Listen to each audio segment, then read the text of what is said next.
जमाना बगिया में सीता और राम मिलले। ये हमार गाना भी आई नहीं के रिकॉर्ड होके धइल बा, रिलीज नहीं के भइल, तबर हुआ सबके सुनाओ तो नहीं, यूट्यूब पर कॉपीराइट मार दे। ठीक है आप लोग चढ़ाइए भैया, लेकिन उसमें नीचे क्रेडिट में डाल दीजिएगा क्योंकि अभी ये गाना आया नहीं है।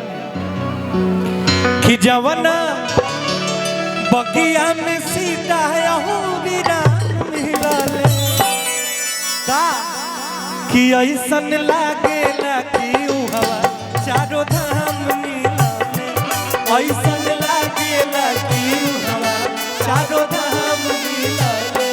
जवाना बगिया में सीता और राम मिलले, जवाना बगिया में सीता और राम मिलले, ऐसन लागेला कि उ हवा चारों धाम मिलले, ऐसन लागेला कि उ हवा चारों धाम मिलले।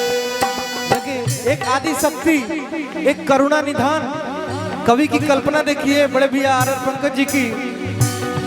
जहवा आदि शक्ति करुणा निधान मिलले, जहवा आदि शक्ति करुणा निधान मिलले, ऐसन लागेला कि उ हवा चारों धाम मिलले, ऐसन लागेला कि उ हवा चारों धाम मिलले। जय हो बोलिए सियावर रामचंद्र की।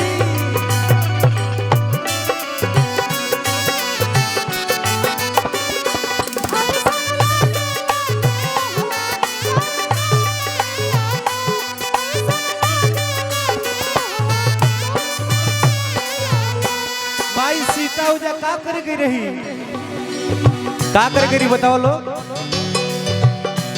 बताओ तो नहीं। गिरिजा पूजन सिया आईली मंदिरिया,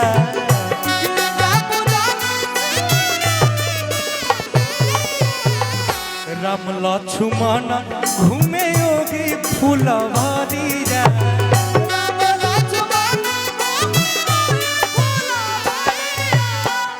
गिरिजा पूजन सिया आईली मंदिरिया, राम लक्ष्मण घूमे योगी फुलवारिया।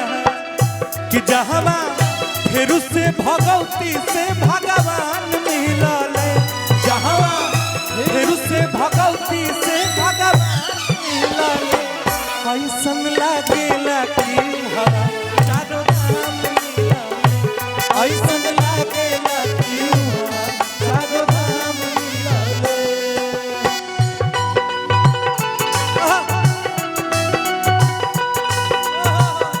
जय हो जय हो लाजवाब रे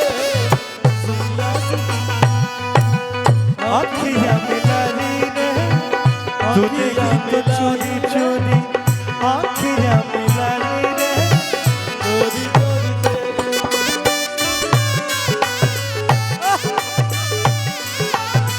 ऐसन लागेला कि हवा चारों धाम मिलले। निरखत राम जनक सुकुमारी, जय हो बोलिए सियावर रामचंद्र की। निरखत राम जनक सुकुमारी औदी दो से नयन उपवन भय चारी, दो से नयन उपवन भय चारी, दो से नयन उपवन भय चारी। निरखत राम जनक सुकुमारी, दो से नयन उपवन भय चारी। और कि त्रेता युग में एकर परमान मिलले, त्रेता युग में एकर परमान मिलले, ऐसन लागेला कि उ हवा चारों धाम मिलले, ऐसन लागेला कि उ हवा चारों धाम मिलले। जौना बगिया में सीता